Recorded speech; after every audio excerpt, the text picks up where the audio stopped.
ಎಲ್ಲರಿಗೂ ನಮಸ್ಕಾರ.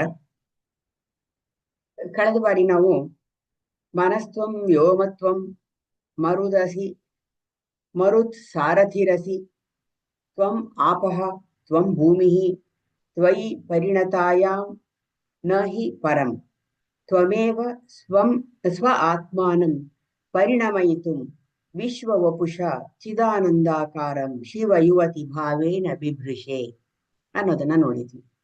ಇದರೊಳಗೆ ಅದ್ವೈತ ಭಾವವನ್ನ ಅಮೋಘವಾಗಿ ಕಾಣ್ತೀವಿ. ಯಾಕೆಂದ್ರೆ ಇದ್ರೊಳಗೆ ದೇವಿಯನ್ನ ನೀನೇ ಎಲ್ಲಾವುದೂನು ಅಂತ ಹೇಳ್ತಾ ಇದ್ದಾರೆ. ಮನಃ ತ್ವಂ, ವ್ಯೋಮ ನೀನೆ, ಮರುತ್ ನೀನೆ, ಮರುತ್ ಸಾರಥಿರಸಿ, ಅಗ್ನಿಗೆ ನೀನು ಸಹಾಯಕನಾಗಿ ಅದನ್ನ ವಾಹಕವಾಗುವಂತ ವಾಯುನು ನೀನೆ, ನೀನೆ ನೀರು, ಭೂಮಿ ನೀನೆ, ಎಲ್ಲದಕ್ಕೂ ನೀನೇ ಶ್ರೇಷ್ಠಳಾದವಳು, ಎಲ್ಲ ಕಡೆ ನೀನೇ ವ್ಯಾಪಿಸಿದ್ದೀಯ. ತ್ವಮೇವ ಸ್ವಂ ಆತ್ಮಾನಂ ಇವಾಗ ಪ್ರತಿಯೊಂದು ತಾಯಿನೇ ಆಗಿದ್ದಾಗ ನಾವು ನೋಡ್ತಾ ಇರ್ತಕ್ಕಂತಹ ಪ್ರತಿಯೊಂದು ಜೀವ ಜಡ ಎಲ್ಲ ವಸ್ತುವು ತಾಯಿಯೇ. ಹಾಗಿದ್ದಾಗ ತನ್ನನ್ನ ತಾನು ಈ ರೂಪದಲ್ಲಿ ಪ್ರತಿಬಿಂಬಿಸಿಕೊಳ್ಳೋದಕ್ಕೋಸ್ಕರ ಅವಳು ತನ್ನನ್ನ ರೂಪಾಂತರ ಮಾಡ್ಕೊಂಡಿದ್ದಾಳೆ, ತನ್ನ ಶರೀರವನ್ನ ಅಂತ. ಹೇಗೆ ಅಂದ್ರೆ ಚಿದಾನಂದಾಕಾರಂ ಶಿವ ಯುವತಿ ಭಾವೇನ ಬಿಭೃಷೆ. ಶಿವ ಯುವತಿ ಅಂತ ಹೇಳಿದ್ರೆ ಶಿವನ ಪತ್ನಿ. ಶಿವನ ಪತ್ನಿಯ ರೂಪದಲ್ಲಿ ನೀನು ನಿನ್ನನ್ನ ಪರಿಭಾವಿಸಿಕೊಂಡಿದೀಯ ಅಥವಾ ನಿನ್ನನ್ನ ನೀನು ರೂಪಾಂತರ ಮಾಡಿಕೊಂಡಿದೀಯಾ ಅಂತ. ಶಿವ ಯುವತಿ ಭಾವೇನ. ಈಗ ಅವನು ಶಿವ ಶಕ್ತಿ ಬೇರೆ ಬೇರೆ ಎರಡು ಒಂದು ವಿಷಯ ಅಥವಾ ಎರಡು ಶಕ್ತಿಗಳು ಅಥವಾ ಎರಡು ಆಕಾರಗಳು ಅಂತ ಹೇಳಿದಾಗ ಇಲ್ಲಿ ಶಿವ ಯುವತಿ ಭಾವೇನ ಬಿಭೃಷೆ. ನೀನು ಶಿವ ಯುವತಿಯಂತೆ, ಶಿವನ ಪತ್ನಿಯಂತೆ ನಿನ್ನನ್ನ ನೀನು ರೂಪಾಂತರ ಮಾಡ್ಕೊಂಡಿದ್ದೀಯ. ಯಾಕೆ ಅಂದ್ರೆ ಪ್ರತಿಯೊಂದು ನೀನೇ ಆಗಿದೀಯ. ಈ ಪ್ರತಿಯೊಂದನ್ನು ನೀನು ಒಂದೇ ಹೊರ ಜಗತ್ತಿಗೆ ತೋರಬೇಕಾದಾಗ ನಿನ್ನ ರೂಪಾಂತರ ಅಗತ್ಯ. ನಿನ್ನ ಸ್ವರೂಪದಲ್ಲಿ ಈಗ ಮುಂಚೆ ಎಲ್ಲ ನಾವು ಬೇಕಾದಷ್ಟು ಸರ್ತಿ ನೋಡಿದೀವಿ, ತಾಯಿಯ ಸ್ವರೂಪವನ್ನ ವಿವರಣೆ ಮಾಡಿದ್ವಿ. ಅವಳ ಕಣ್ಣು, ಮೂಗು, ಹುಬ್ಬು, ಅವಳ ಅಂದ ಚಂದ ಪ್ರತಿಯೊಂದನ್ನು ಹೇಳಿದ್ದಾರೆ. ಆ ಒಂದು ಸಾತ್ವಿಕತೆಯನ್ನ ಸಾರಿದ್ದಾರೆ. ಬೇಕಾದಷ್ಟು ಹೇಳಾಗಿದೆ. ಆದ್ರೆ ಆ ರೂಪದಲ್ಲಿ ಇಲ್ಲಿ ಕಾಣ್ತಾ ಇಲ್ಲ. ಇಲ್ಲಿ ಕಾಣ್ತಾ ಇರೋದು ಜಗತ್ತಿನ ರೂಪದಲ್ಲಿ. ಎಲ್ಲ ವಿಷಯವೂ ತಾಯಿಯೇ ಆಗಿದ್ದಾಗ, ಜಗತ್ತೇ ತಾಯಿಯಾಗಿದ್ದಾಗ, ತಾಯಿ ಬೇರೆ ರೂಪದಲ್ಲಿ ಶಿವನ ಒಡನಾಡಿಯಂತೆ, ಅವನ ಪತ್ನಿಯಂತೆ ನಿನ್ನನ್ನ ನೀನು ಬಿಂಬಿಸ್ಕೊಂಡಿದೀಯಾ ಅನ್ನೋದನ್ನ ಹೇಳ್ತಾ ಇದ್ದಾರೆ. ಈಗ ಅದ್ರ ಮುಂದೆ ಹೋಗಿ ಇಲ್ಲಿ ಅದ್ವೈತ ತತ್ವ ನೀವು ನೋಡ್ತೀರ. ಯಾಕೆಂದ್ರೆ ಈಗ ನಾವೀಗ ಮುಂಚೆನೆ ಒಂದು ಕೆಲವು ಶ್ಲೋಕಗಳಲ್ಲಿ ನೋಡಿದೀವಿ ಅರ್ಧನಾರೀಶ್ವರ ತತ್ವ ಅಂತ. ತಾಯಿ ಮತ್ತು ಶಿವ ಅರ್ಧನಾರೀಶ್ವರರಾಗಿ, ಅಂದ್ರೆ ಇಬ್ರು ಒಂದೇ, ಏಕ. ಶಿವನ ಎಡಭಾಗದಲ್ಲಿ ತಾಯಿ, ಅದರಿಂದ ಒಂದು ಕಡೆಯಿಂದ ನೀನು ನೋಡಿದ್ರೆ ಅವನು ಶಿವನಾಗಿ ಕಂಡ್ರೆ ಮತ್ತೊಂದು ಕಡೆಯಿಂದ ಶಕ್ತಿಯಾಗಿ. ಹಾಗಂತ ಅವರಿಬ್ರು ಬೇರೆ ಅಂತಲ್ಲ, ಇಬ್ರು ಒಂದೇ. ಶಿವ ಶಕ್ತಿ ಅರ್ಧನಾರೀಶ್ವರ ರೂಪದಲ್ಲಿ ತೋರ್ತಾರೆ ಅಂತ. ಅಂತಹ ಒಂದು ವಿಷಯವನ್ನ ಪುನಃ ಇಲ್ಲಿ ಪ್ರಸ್ತಾಪಿಸ್ತಾರೆ. ತವ ಆಜ್ಞಾ ಚಕ್ರಸ್ಥಂ ತಪನ ಶಶಿ ಕೋಟಿ ದ್ಯುತಿಧರಂ ಪರಂ ಶಂಭುಂ ವಂದೇ ಪರಿಮಿಲಿತ ಪಾರ್ಶ್ವಂ ಪರಚಿತ ಎಂ ಆರಾಧ್ಯನ್ ಭಕ್ತ್ಯ ರವಿ ಶಶಿ ಶುಚೀನಾಂ ಅವಿಷಯೇ ನಿರಾಲೋಕೆ ಅಲೋಕೆ ನಿವಸತಿ ಭಾಲೋಕ ಭುವನೆ. ಇಲ್ಲಿ ಆಜ್ಞಾಚಕ್ರದಲ್ಲಿ, ಆಜ್ಞಾಚಕ್ರ ಇಂಥ ಕಡೆ ಭ್ರೂ ಮಧ್ಯ, ಆಜ್ಞಾಚಕ್ರದಲ್ಲಿ ತಪನ ಶಶಿ ಸೂರ್ಯ ಚಂದ್ರ ಹೇಗೆ ಅಂದ್ರೆ ಕೋಟಿ ದ್ಯುತಿತರಂ, ಕೋಟಿ ಸೂರ್ಯ ಚಂದ್ರರ ಪ್ರಕಾಶದಂತೆ ಹೊಳಿತಾ ಇದೆ ಅಲ್ಲಿ ಅಂತ. ಅಲ್ಲಿ ಪರಂ ಶಂಭುಂ, ಅಂತಹ ಸ್ಥಳದಲ್ಲಿ ಶಿವನ ಸಾಯುಜ್ಯ, ಶಿವನೊಂದಿಗೆ ಶಿವ ಅಲ್ಲಿನೇ ನಿನಗೆ ಕಾಣೋದು ಅಂತ. ಆ ಶಿವನನ್ನ ನಾನು ನಮಿಸುತ್ತೇನೆ. ಪರಿಚಿತ ಪರಿಮಿಳಿತ ಪಾರ್ಶ್ವಂ ಒಂದೇ. ಅವನು ನಿನ್ನೊಂದಿಗೆ ಅಲ್ಲಿ ಸ್ಥಾಯಿಯಾಗಿ ಇದ್ದಾನೆ. ಅವನನ್ನ ಎಲ್ಲಿ? ನನ್ನ ಆಜ್ಞಾಚಕ್ರದಲ್ಲಿ. ಇಲ್ಲಿ ಕೇವಲ ಈಗ ಅಂದ್ರೆ ಸಾಧಕ, ನಾನು ಅಂದ್ರೆ ನಾನಲ್ಲ, ಸಾಧಕ ಅಂತ ಇಟ್ಕೊಳ್ಳಿ. ಅಂದ್ರೆ ಎಲ್ಲರಲ್ಲೂ ಇದೆ ಅನ್ನೋದು ಸರಿ, ಸತ್ಯ. ಆದ್ರೆ ನಮ್ಗೆ ಅದು ಗೋಚರವಾಗೋದಿಲ್ಲ. ಸಾಧಕನಾದವನಿಗೆ, ನಿಜವಾದ ಸಾಧಕನಾದವನಿಗೆ ಅದು ಗೋಚರವಾಗತ್ತೆ ಅಂತ.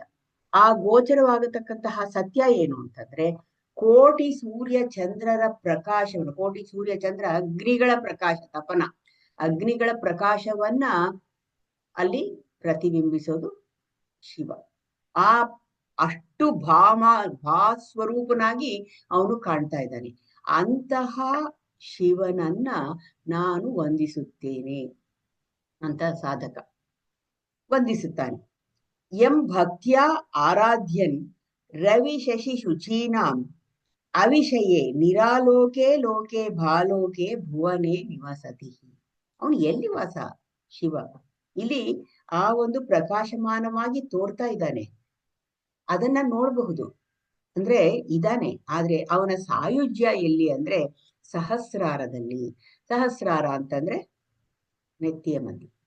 ಅಲ್ಲಿ ಬೇಕಾದಷ್ಟು ಕಮಲಗಳು, ಅಂದ್ರೆ ಸುಂದರವಾದ ಕಮಲದ ವನದಲ್ಲಿ, ಅಂದ್ರೆ ಅದೇನೆ ಬೇಕಾದಷ್ಟಿದೆ. ಅದರ ಮಧ್ಯೆ ತಾಯಿ ಮತ್ತೆ ಶಿವ ವಾಸಸ್ಥಾನ ಅಂತ.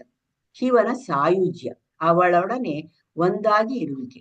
ಇದನ್ನ ಕಾಣೋದಿಕ್ಕೆ ಅಲೋಕ ಮತ್ತೆ ಏನ್ ಹೇಳ್ತಾರೆ, ಅವಿಷಯ. ಯಾರಿಗೆ? ಸೂರ್ಯ ಚಂದ್ರರಿಗೂ ಸಹ ಈ ಶಿವ ಸಹಸ್ರಾರದಲ್ಲಿ ಸಾಯುಜ್ಯದಲ್ಲಿ ಇರ್ತಕ್ಕಂತಹ ಶಿವ ಅವಿಷಯ ಕಾಣಿಸಲ್ಲ. ಯಾಕೆಂದ್ರೆ ಅವರ ಶಕ್ತಿ, ಅವರ ಪ್ರಕಾಶ ನಮ್ಮ ಭ್ರೂಮಧ್ಯದಲ್ಲಿ ಅಂತ. ಭ್ರೂಮಧ್ಯದಿಂದ ಮೇಲೆ ಆ ಒಂದು ಇದು ಈಗ ನಮ್ಮ ಒಂದು ಸ್ವಪ್ನಾವಸ್ಥಾ, ಎಚ್ಚರಿಕೆ ಇರುವಂತ ಅವಸ್ಥೆ, ಇದನ್ನೆಲ್ಲ ಬೇರೆ ಬೇರೆ ಅವಸ್ಥೆಗಳನ್ನ ಹೇಳ್ತೀವಲ್ಲ. ಇದಕ್ಕಿಂತ ಮೀರಿದ್ದು ತುರೀಯಾವಸ್ಥೆ ಅಂತ, 4ನೇ ಅವಸ್ಥೆ. ಆ 4ನೇ ಅವಸ್ಥೆಯಲ್ಲಿ ನಾವು ಆ ಶಿವನನ್ನ, ಅಂದ್ರೆ ಸಾಧಕ ಶಿವನನ್ನ ಒಂದು ಐಕ್ಯವನ್ನ, ಆ ಬ್ರಹ್ಮಾನಂದವನ್ನ, ಮೋಕ್ಷದ ಸ್ಥಿತಿಯನ್ನ ಕಾಣೋದಕ್ಕೆ ಸಾಧ್ಯ ಅಂತ. ತುರೀಯಾವಸ್ಥೆ ಅದೇ ಕೊನೆಯ ಅವಸ್ಥೆ ಅಂತ. ಆದ್ರೆ ತುರೀಯಾತ್ತ ಅನ್ನೋದನ್ನು ಹೇಳಿದ್ರು. ಅಂದ್ರೆ ಅದಕ್ಕಿಂತ ಮಿಗಿಲ ತುರೀಯಾವಸ್ಥೆಯಲ್ಲಿ ಏನಾಗತ್ತೆ, ಈ ಶಿವ ಸಾಯುಜ್ಯ ಅಂತ ಹೇಳಿದಾಗ ಏನು, ಅವರಿಬ್ರು ಒಂದೇಗಿರೋದು ಅಂತ ಅಷ್ಟೇ ಅಲ್ಲ, ಎಲ್ಲವೂ ಒಂದೇ ಇರೋದು. ಆ ಒಂದು ಅದ್ವೈತ ಸ್ಥಿತಿ, ಅದು ಸತ್ ಚಿತ್ ಆನಂದ ಸ್ಥಿತಿ. ಅಂತಹ ಒಂದು ಸ್ಥಿತಿಯನ್ನ ಯಾವ ಸಾಧಕ ಸಾಧಿಸಕ್ಕಾಗತ್ತೆ, ಅದನ್ನ ತುರೀಯಾವಸ್ಥೆ ಅಂತ ಹೇಳಿ ಗುರುತು. ಆ ತುರೀಯಾವಸ್ಥೆನಲ್ಲಿ ಇವನು ನೋಡ್ತಾನೆ. ಹಾಗಂತ ತಕ್ಷಣ ಅವನಿಗೆ ಮೋಕ್ಷನ ಅಂದ್ರೆ, ಆ ಒಂದು ಕ್ಷಣವನ್ನ ಎಷ್ಟು ಕಾಲ ನಡೆಯುತ್ತೆ ಅಷ್ಟು ಹೊತ್ತು ಅವನು ಅದನ್ನ ಆನಂದಿಸ್ತಾನೆ. ಆ ಆನಂದದ ಸ್ವರೂಪವೇ ಅವನು ಆಗಿರ್ತಾನೆ. ಆನಂದದಲ್ಲೇ ಅವನು ಸಹ ಮುಳುಗಿ ಹೋಗಿರ್ತಾನೆ. ಆದ್ರೆ ಅಷ್ಟು ಸುಲಭವಾಗಿ ಅವನು ಪೂರ್ತಿಯಾಗಿ ಬಿಡುಗಡೆ ಹೊಂದ್ಬಿಟ್ನ, ಮೋಕ್ಷ ಹೊಂದ್ಬಿಟ್ನ? ಇಲ್ಲ. ತುರೀಯಾವಸ್ಥೆಗೆ ಈಗ ಇವ್ರುಗಳೆಲ್ಲ ಸಾಧಕರು ಆ ಒಂದು ಆನಂದವನ್ನ ಅನುಭವಿಸ್ತಾರೆ, ಮತ್ತೆ ಈ ಪ್ರಾಪಂಚಿಕ ವಿಷಯದಲ್ಲಿ ಇರ್ತಾರೆ. ಯಾಕೆಂದ್ರೆ ಅವರದ್ದು ಇನ್ನೂ ಕರ್ಮ ಕಳೆದಿಲ್ಲ, ಅವ್ರು ಈ ಪ್ರಪಂಚವನ್ನು ಬಿಟ್ಟು ಹೋಗಿಲ್ಲ. ಈ ಒಂದು ಅವರ ಕರ್ಮ ಕಳಿಯೋದಿಕ್ಕೆ ಇನ್ನು ಮತ್ತೆ ಮತ್ತೆ ಬರ್ತಾರೆ. ಆದ್ರೆ ಅವರ ಸಾತ್ವಿಕತೆ ಹೇಗಿದೆ ಅಂತಂದ್ರೆ ಸಾಮಾನ್ಯ ಜನಗಳಿಗಿಂತ ಮಿಗಿಲಾದದ್ದು. ಅದರಿಂದಲೇ ಅವರು ಆ ಒಂದು ಅವಸ್ಥೆಯನ್ನ ತಲುಪೋದಿಕ್ಕೆ, ಆ ಒಂದು ಸ್ಥಿತಿಯನ್ನ ಹೊಂದೋದಿಕ್ಕೆ, ಆ ಬ್ರಹ್ಮಾನಂದವನ್ನ ಪಡೆಯೋದಕ್ಕೆ ಸಾಧ್ಯ ಆಯ್ತು. ನಮಗೆ ಬ್ರಹ್ಮಾನಂದವನ್ನ ಹೊಂದೋದು ಅನ್ನೋದು ಅಷ್ಟು ಸುಲಭದ ವಿಷಯ ಅಲ್ಲ. ಯಾಕೆಂದ್ರೆ ಅದಕ್ಕೆ ಸಾಧಕ ಎಷ್ಟು ವರ್ಷ, ಎಷ್ಟು ಜನ್ಮ ಪ್ರಯತ್ನ ಪಟ್ಟು ಅಲ್ಲಿಗೆ ಬಂದಿರ್ತಾನೆ. ಎಲ್ಲರೂ ಒಂದೇ ಸರ್ತಿಗೆ ನಾನು ತುರೀಯಾವಸ್ಥೆಗೆ ಹೋಗ್ಬಿಟ್ಟಿದ್ದೆ. ಹೇಗೆ ಹೋಗ್ಬಿಟ್ಟಿದ್ದೆ? ಅಷ್ಟು ಸುಲಭಕ್ಕೆ ಹೋಗೋದಾಗಿದ್ರೆ ಎಲ್ಲಾರೂನು ತುರೀಯಾವಸ್ಥೆಯಲ್ಲೇ ಇದ್ಬಿಡ್ತಾ ಇದ್ವಿ. ಯಾಕೆ ಬೇಕು ನಮ್ಗೆ ಈ ಜೀವನದ ಜಂಜಾಟ, ಈ ಒಂದು ಕಷ್ಟ, ಈ ಒಂದು ಯುದ್ಧ, ಈ ಒಂದು ನೋವು? ಯಾಕೆ ಬೇಕಿವೆಲ್ಲ? ಇದನ್ನೆಲ್ಲ ಬಿಟ್ಟು ನಾವು ಸದಾ ತುರೀಯಾವಸ್ಥೆಯಲ್ಲಿ ಸಂತೋಷದಿಂದ ಅಷ್ಟು ಸುಲಭಕ್ಕೆ ಒಂದು ಸಾಧನೆ ಮಾಡ್ಲಿಕ್ಕೆ ಬರೋದು. ಅದರಿಂದ ಇವರು ಆ ಸಾಧನೆಯನ್ನ ಮಾಡಿ ತುರೀಯಾವಸ್ಥೆಯಲ್ಲಿ ಆ ಆನಂದವನ್ನ, ಪರಮಾನಂದವನ್ನ, ಶಶಿ ಸೂರ್ಯ ಅಗ್ನಿ ಅವರಿಗಳಿಗೂ ನಿಲುಕದಂತಹ ಎತ್ತರದಲ್ಲಿ ಇರ್ತಕ್ಕಂತಹ ಸಹಸ್ರಾರದಲ್ಲಿ ಅವರು ಆ ಆನಂದವನ್ನ, ಬ್ರಹ್ಮಾನಂದವನ್ನ ಹೊಂದುತ್ತಾರೆ ಅನ್ನೋದನ್ನ ಹೇಳಿದ್ರು. ಆದ್ರೆ ಅದೇ ಆನಂದದಲ್ಲಿ ಅವರು ಇರಲ್ಲ ಅನ್ನೋದನ್ನು ನಾನಾಗ್ಲೇ ಒಂದು ಸರ್ತಿ ಹೇಳಿದೆ. ಅವರು ಮತ್ತೆ ಈ ಪ್ರಾಪಂಚಿಕ ವಿಷಯದಲ್ಲಿ ತೊಡಕೋತಾರೆ, ಇಲ್ಲಿ ಬದುಕ್ತಾರೆ, ಇಲ್ಲಿ ಜೀವನವನ್ನು ಮಾಡ್ತಾರೆ. ಆದ್ರೆ ಅವರ ಒಂದು ಚಿಂತನೆ ಬೇರೆ ಸಾಮಾನ್ಯ ಜನಗಳ ಚಿಂತನೆಗಿಂತ ಮಿಗಿಲಾಗಿರುತ್ತೆ. ಅವರ ಆಸೆಗಳು, ಅವರ ಯಾವುದೂ ನಾವು ಸಾಮಾನ್ಯ ಜನಗಳು ಚಿಂತನೆ ಮಾಡೋ ರೀತಿ ಇರಲ್ಲ. ಅವರು ದೇವರು, ಭಕ್ತಿ, ಪೂಜೆ ಎಲ್ಲದೂ ಅವರದ್ದು ಭಿನ್ನ. ಯಾಕೆಂದ್ರೆ ಅವರು ಅಂತಹ ಒಂದು ಶಾಶ್ವತವಾದ ಆನಂದವನ್ನ, ಚಿದಾನಂದವನ್ನ, ಬ್ರಹ್ಮಾನಂದವನ್ನ ಅನುಭವಿಸಿರ್ತಕ್ಕಂಥವ್ರು. ಆದ್ರೆ ಅಲ್ಲಿ ಉಳ್ಕೊಳ್ಳೋದಕ್ಕೆ ಅವ್ರಿಗಾಗಲ್ಲ. ಅಂದ್ರೆ ಅದೇ ಆನಂದ ಸ್ಥಿತಿನಲ್ಲೇ ಅವ್ರು ಪರ್ಮನೆಂಟ್ ಆಗಿರೋದಕ್ಕೆ, ಅಂದ್ರೆ ಮೋಕ್ಷವನ್ನ ಪಡೆಯೋದಕ್ಕೆ ಸಾಧ್ಯ ಆಗಿಲ್ಲ. ಆದ್ರೆ ಅಂತಹ ಒಂದು ಅವಸ್ಥೆಯ ಅನುಭವ ಪಡೆದಿರೋರ್ಗೆ ಈ ಪ್ರಪಂಚದ ವಿಷಯದಲ್ಲಿ ಪುನಃ ನಮ್ಮಂತೆ ಎಲ್ಲ ಆ ಒಂದು ರಾಗ ದ್ವೇಷಗಳೊಡನೆ ಬದುಕೋದು ಕಷ್ಟ. ಈಗ ನಾವು ಜೀವನ್ಮುಕ್ತರು ಅಂತ ಹೇಳ್ತೀವಲ್ಲ, ಅಂತಹ ಸ್ಥಿತಿನಲ್ಲಿರ್ತಾರೆ. ಅವರಿಗೆ ಮುಕ್ತಿ ಇದೆ, ಆದ್ರೆ ಇನ್ನು ಜೀವ ಇದೆ. ಅವರು ಓಡಾಡ್ತಾ ಇರ್ತಾರೆ, ಅವರು ತಿಂತಾರೆ, ಕುಡಿತಾರೆ, ಮಲಗ್ತಾರೆ, ಎಲ್ಲರ ಜೊತೆ ವ್ಯವಹಾರನೂ ಮಾಡಬಹುದು.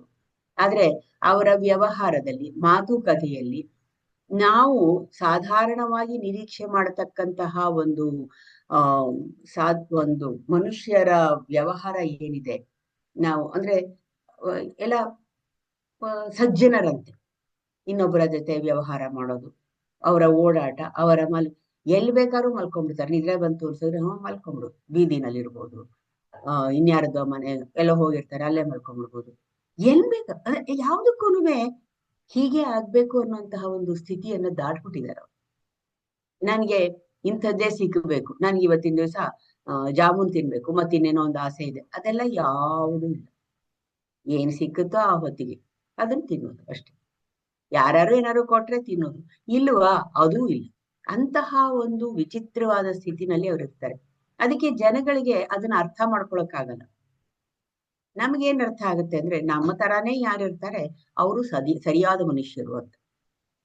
ನಮ್ಮ ತರ ನಮಗಿಂತ ಭಿನ್ನವಾಗಿರ್ತಕ್ಕಂಥವ್ರು ಅವರು ಸರಿಯಾದವರು ಅಲ್ಲ ಅಂತ. ಆದ್ರೆ ನಮಗಿಂತ ತುಂಬಾ ಸರಿಯಾದವರು ಅವರು. ಯಾಕೆಂದ್ರೆ ಅವರಿಗೆ ಆ ಒಂದು ಜ್ಞಾನ ಇದೆ. ಆ ಜ್ಞಾನದಿಂದಾನೇ ಅವರು ಸ್ವಲ್ಪ ಬೇರೆ ತರ ವರ್ತಿಸ್ತಾ ಇದ್ದಾರೆ. ನಾವು ಯಾವ ರೀತಿ ವರ್ತಿಸ್ತಾ ಇದ್ದೀವಿ ಅಂದ್ರೆ, ನಮಗೆ ಗೊತ್ತಿರ್ತಕ್ಕಂತಹ ಈ ಪ್ರಪಂಚದ ರೀತಿಯಲ್ಲಿ.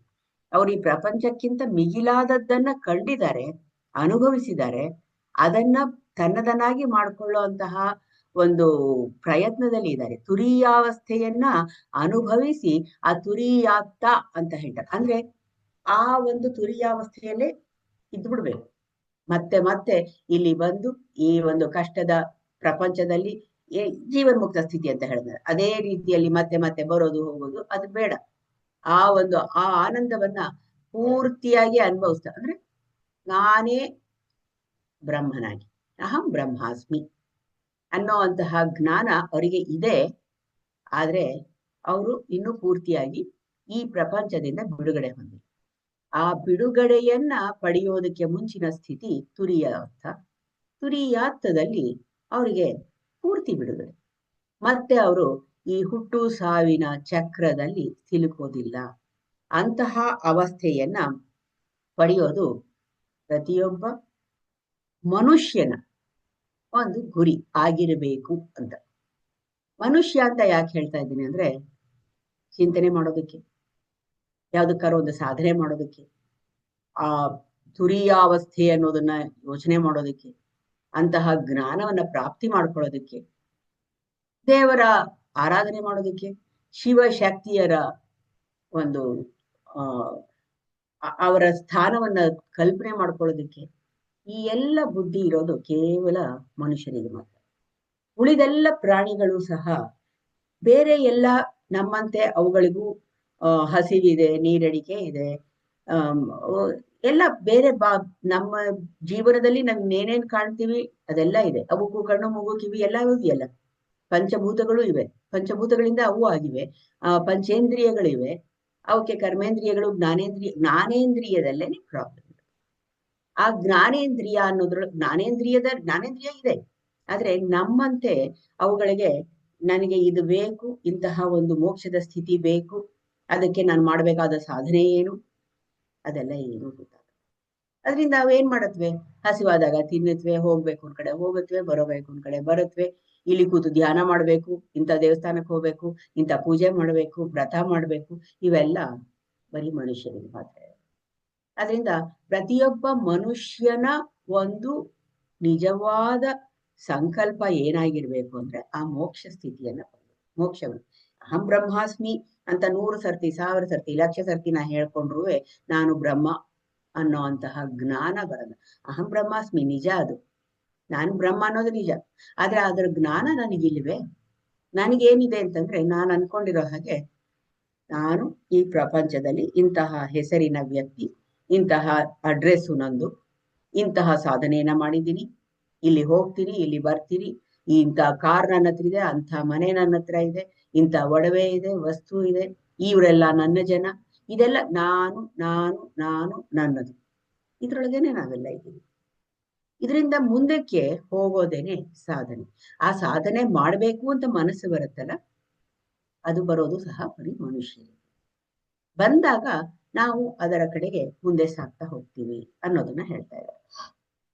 ಹಾಗೆ ಹೋದಾಗ ಆ ಅವಸ್ಥೆಯನ್ನು ಅವರು ತಲುಪಿದಾಗ ಆ ಅಂದ್ರೆ ಈ ಶಂಭು ಅಥವಾ ಶಿವ ಮತ್ತೆ ಶಕ್ತಿಯರ ಒಂದು ಐಕ್ಯತೆಯನ್ನು, ಅದರ ಜ್ಞಾನವನ್ನು, ಅದರ ಆನಂದವನ್ನು ಪಡಿತಾನೆ.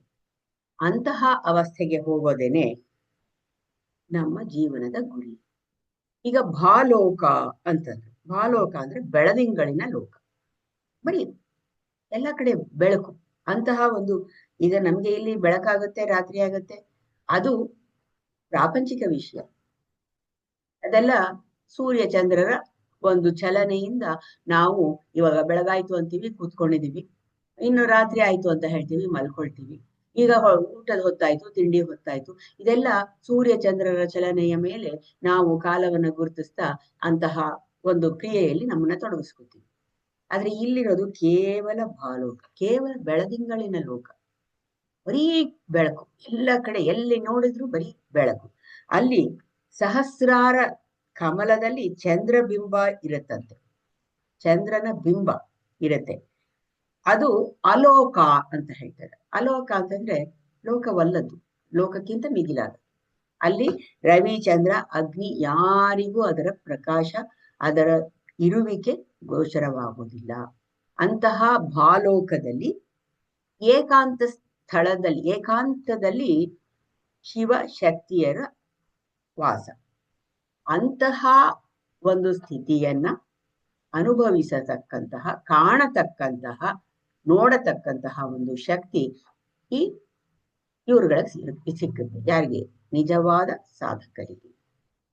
ಅದನ್ನ ಸಾಧನೆ ಮಾಡೋದೇನೆ ಆವಾಗ ಬಂದಾಗ ಸಾಯುಜ್ಯ. ಆಗ ಅವರೊಡನೆ ಅವನೂ ಸಹ ಒಂದಾಗಿ ಇರ್ತಾನೆ. ಬರೀ ಅದನ್ನ ನೋಡ್ಬಿಡೋದಲ್ಲ, ಅವನೂ ಸಹ ಅವರೇ ಆಗ್ತಾನೆ. ಅಂತಹ ಒಂದು ಸ್ಥಿತಿಯನ್ನ ಹೊಂದೋದು ಮೋಕ್ಷದ ಸ್ಥಿತಿ. ಲಲಿತಾ ಸಹಸ್ರನಾಮದಲ್ಲಿ ಆಜ್ಞಾ ಚಕ್ರಾಬ್ಜ ನಿಲಯ ಶುಕ್ಲವರ್ಣ ಷಡಾನನ, 6 ಮುಖಗಳು. ಷಡಾನನ ಆಜ್ಞಾ ಚಕ್ರಾಬ್ಜ ನಿಲಯ, ಆಜ್ಞಾ ಚಕ್ರದಲ್ಲಿ ತನ್ನ ವಾಸಸ್ಥಾನವನ್ನ ಹೊಂದಿರತಕ್ಕಂತಹ ಯಾರು? ಶಿವ. ಅವನನ್ನ ತಪನ ಶಶಿ ಕೋಟಿ ದ್ಯುತಿಧರಂ, ತಪನ ಶಶಿ ಕೋಟಿ ದ್ಯುತಿಧರಂ, ಸೂರ್ಯ ಚಂದ್ರ ಅಗ್ನಿಗಳ ಕೋಟಿ ಪ್ರಭೆಯನ್ನ ಹೊಂದಿರೋದು. ಕೋಟಿ ಅಂತ ಹೇಳಿದಾಗ ನಮ್ಮ ಕೋಟಿ ಅಲ್ಲ, ಅದು ಅನಂತ ಅನ್ನೋ ಅರ್ಥದಲ್ಲಿ. ಅಂತ ಅವರುಗಳ ಶಕ್ತಿಗಳಿಗೆ ಅಂತ ಅಂದ್ರೆ ಅವರುಗಳ ಬೆಳಕೇನಿದೆ, ಸೂರ್ಯ ಚಂದ್ರ ಅಗ್ನಿಗಳ ಬೆಳಕೇನಿದೆ, ಅದಕ್ಕಿಂತ ಶ್ರೇಷ್ಠವಾದದ್ದು, ಮಹತ್ತರವಾದದ್ದು. ಅಂತಹ ಒಂದು ಸ್ಥಾನ, ಅಂತಹ ಒಂದು ಪ್ರದೇಶ, ಅಂತಹ ಒಂದು ಇದು ಶಿವನದು ಅಂತ, ಶಿವನ ಶ್ರೇಷ್ಠ ಸ್ಥಾನ ಅದು ಅನ್ನೋದನ್ನ ಹೇಳ್ತಾ ಇದ್ದಾರೆ. ಶಿವನ ಪಾರ್ಶ್ವದಲ್ಲಿ ಆಜ್ಞಾಚಕ್ರ ನಿವಾಸವನ್ನ ಹೊಂದಿರತಕ್ಕಂತಹ ತಾಯಿ, ಅದಕ್ಕೆ ಅವರು ಐಕ್ಯ, ಅಂದ್ರೆ ಅವರಿಬ್ರದ್ದೂ ಒಂದೇ ಆಗಿ ನಾವು ಭಾವಿಸಿ ಅರ್ಧನಾರೀಶ್ವರರಂತೆ ಆರಾಧಿಸ್ತೀವಿ ಅಂತ. ಈಗ ಎಲ್ಲಾ ಚಕ್ರದಲ್ಲೂ ಕೋಟಿ ಸೂರ್ಯರ ಚಂದ್ರ ಎಲ್ಲಾ ಚಕ್ರದಲ್ಲಿ ಇಲ್ಲ, ಆಜ್ಞಾ ಚಕ್ರದಲ್ಲಿ ಎಲ್ಲದಕ್ಕೂ ವಿಶುದ್ಧ ಸ್ಥಾನ ಇದು, ಎಲ್ಲದನ್ನು ಹೇಳಿದೀವಲ್ಲ. ಅಂತಹ ಚಕ್ರದಲ್ಲಿ ಓಂಕಾರ, ಇವಾಗ ಎಲ್ಲಿ ನಾವು ಮೇಲೆ ಸಹಸ್ರಾರ ಹೇಳಿದ್ಮೇಲೆ ಅಲ್ಲಿ ಓಂಕಾರ ತನ್ನಂತೆ ತಾನೇ ಹೊರಹೊಮ್ಮುತ್ತೆ. ಆ ಆನಂದದಲ್ಲಿ, ಆ ತುರಿಯಾದ ಸ್ಥಿತಿಯಲ್ಲಿ ನಿಜ ಸಾಧಕನಾದವನು ಬ್ರಹ್ಮಾನಂದವನ್ನು ಹೊಂದುತ್ತಾನೆ, ಮೋಕ್ಷ ಸ್ಥಿತಿಯನ್ನ ಹೊಂದಿ ಅವನು ನಿಜವಾಗಿ ಆನಂದದಲ್ಲಿ ಲೀನವಾಗಿ ಹೋಗ್ತಾನೆ. ನಾವು ಅಹಂ ಬ್ರಹ್ಮಾಸ್ಮಿ ಅಂತ ನಾವೇನ್ ಹೇಳ್ಕೊತೀವಿ, ಆ ಬ್ರಹ್ಮ ಜ್ಞಾನ ಅವನಿಗೆ ಬರುತ್ತೆ. ಈಗಲೂ ನಾನೇ ಬ್ರಹ್ಮ, ನಾನೂ ಬ್ರಹ್ಮ, ನೀನೂ ಬ್ರಹ್ಮ, ಎಲ್ಲರೂ ಬ್ರಹ್ಮ. ಅಹಂ ಬ್ರಹ್ಮಾಸ್ಮಿ ತತ್ ತ್ವಮಸಿ ಎಲ್ಲ ನಿಜ. ಆದ್ರೆ ನಾನು ಬ್ರಹ್ಮ ಅಂತ ಹೇಳ್ಕೊಂಡು ಓಡಾಡೋದಲ್ಲ, ನಾನು ಬ್ರಹ್ಮನೇ ಆಗಬೇಕಾದ್ರೆ, ಅಂದ್ರೆ ಆ ಜ್ಞಾನ ನನಗೆ ಬರೋದು, ಅದೇ ಮೋಕ್ಷ ಸ್ಥಿತಿ. ಅಜ್ಞಾನದ ನಾಶ, ಜ್ಞಾನದ ಪ್ರಾಪ್ತಿ, ಅದನ್ನೇ ಮೋಕ್ಷ ಅನ್ನೋದಷ್ಟೇ, ಇನ್ನೇನು ಅಲ್ಲ. ಈ ಹುಟ್ಟು ಸಾವಿನ ಚಕ್ರದಿಂದ ಒಂದೇ ಸರ್ತಿ ಮುಕ್ತಿ. ಮತ್ತೆ ಆ ಮೋಕ್ಷ ಸ್ಥಿತಿಯನ್ನ ತಲುಪಿದಂತಹ ವ್ಯಕ್ತಿ ಪುನಃ ಹುಟ್ಟು ಸಾವಿನ ಚಕ್ರದಲ್ಲಿ ಸಿಲುಕ್ತಾನ ಅಂದ್ರೆ ಇಲ್ಲ. ಯಾಕೆಂದ್ರೆ ಅವನಿಗೆ ನಿಜವಾದ ಜ್ಞಾನದ ಪ್ರಾಪ್ತಿಯಾಗಿದೆ. ಆದ್ರಿಂದ ಈ ಯಾವ ಆಸೆ ಇಲ್ಲ, ನಾನು ನನ್ನದು ಅನ್ನೋದಿಲ್ಲ, ನಾನೇ ಬ್ರಹ್ಮ ಅಷ್ಟೇ. ಅಲ್ಲಿ ನಾನು ಅನ್ನೋದು ಹೊರಟೋಗುತ್ತೆ, ಕೇವಲ ಆನಂದ. ಅಂತಹ ಸ್ಥಿತಿಯಲ್ಲಿ ಪರಿಪೂರ್ಣನಾಗಿ ಉಳ್ಕೊಂಡು, ಅಂತಹ ಸ್ಥಿತಿಯನ್ನ ಹೊಂದೋದೇನೆ ನಮ್ಮೆಲ್ಲರ ಗುರಿ. ಆದ್ರೆ ಒಂದು ಜನ್ಮ ಅಲ್ಲ, ಎಷ್ಟು ಜನ್ಮ ಆಗ್ಬೋದು, ನಮ್ಮ ಸಾಧನೆ ಯಾವ ರೀತಿ ಇರುತ್ತೆ ಅನ್ನೋದ್ರ ಮೇಲೆ ಯಾವ ಜನ್ಮದಲ್ಲಿ ನಮಗೆ ಆ ಜ್ಞಾನ ಪ್ರಾಪ್ತಿ ಆಗುತ್ತೆ ಅನ್ನೋದು ನಮ್ಗೆ ಬಿಟ್ಟಂತಹ ವಿಷಯ. ಈಗ ನಾವು ಇನ್ನೊಂದು ಹೇಳ್ತೀವಿ, ನಮ್ಮ ಹಣೆ ಬರಹ, ನಮ್ಮ ಕರ್ಮ, ಅದೆಲ್ಲದ್ರ ಮೇಲೂ ಅವಲಂಬಿತವಾಗಿರುತ್ತೆ. ನನಗೆ ಯಾವಾಗ ಏನು ದೊರಕಬೇಕೋ ಅದು ದೊರಕುತ್ತೆ. ಅದಕ್ಕೆ ದೊರಕಬೇಕಾದದ್ದನ್ನ ಪ್ರಾಪ್ತಿ ಮಾಡ್ಕೊಳ್ಳೋದಕ್ಕೆ ನಾನು ಪ್ರಯತ್ನವನ್ನ ಮಾಡ್ತಾ ಹೋಗ್ತೀನಿ. ನಾನು ಸುಮ್ಮನೆ ಕೂತಿದ್ದು ನನ್ನ ಬಾಯಿಗೆ ಬಂದು ಆಹಾರ ಬೀಳುತ್ತೆ ಅಂತ ಕಾಯಲ್ಲ. ನನ್ನ ಆಹಾರವನ್ನ ನಾನು ಹೇಗೆ ಪಡ್ಕೊಳ್ಳೋದಕ್ಕೆ ಪ್ರಯತ್ನ ಮಾಡ್ತೀನಿ, ಅದೇ ರೀತಿ ಬ್ರಹ್ಮಜ್ಞಾನವನ್ನ ಪಡ್ಕೊಳ್ಳೋದಕ್ಕೂ ಪ್ರಯತ್ನ ಮಾಡ್ಬೇಕು. ನಾನು ಸುಮ್ಮನೆ ಹಿಂಗೆ ಕೂತಿರ್ತೀನಿ, ನಾನು ಏನ್ ಮಾಡಲ್ಲ. ಓಕೆ, ಇವತ್ತೆಲ್ಲ ನಾಳೆ ನನಗೂ ಬ್ರಹ್ಮಜ್ಞಾನ ಆಗುತ್ತೆ, ಕಾಯ್ತಾ ಇರ್ಬೇಕು, ಯಾವಾಗ ಆಗುತ್ತೋ ಗೊತ್ತಿಲ್ಲ. ಆದ್ರೆ ನಮ್ಮ ಪ್ರತಿಯೊಂದು ಕೆಲಸಕ್ಕೂ ನಮ್ಮ ಪ್ರಯತ್ನ ಅಗತ್ಯ. ಆ ಪ್ರಯತ್ನ ಮಾಡ್ತಾ ಇರ್ತಕ್ಕಂತಹ ಸಾಧಕರಿಗೆ ಒಂದಲ್ಲ ಒಂದು ಕ್ಷಣದಲ್ಲಿ ಇಂತಹ ಒಂದು ಸಾಯುಜ್ಯದಿಂದ ಮಿಗಿಲಾದದ್ದು ಬ್ರಹ್ಮಾನಂದದ ಅನುಭವ ಬರುತ್ತೆ, ಮೋಕ್ಷ ಪ್ರಾಪ್ತಿಯಾಗತ್ತೆ ಅನ್ನೋದನ್ನ ಹೇಳ್ತಾ ನಮಸ್ಕಾರ.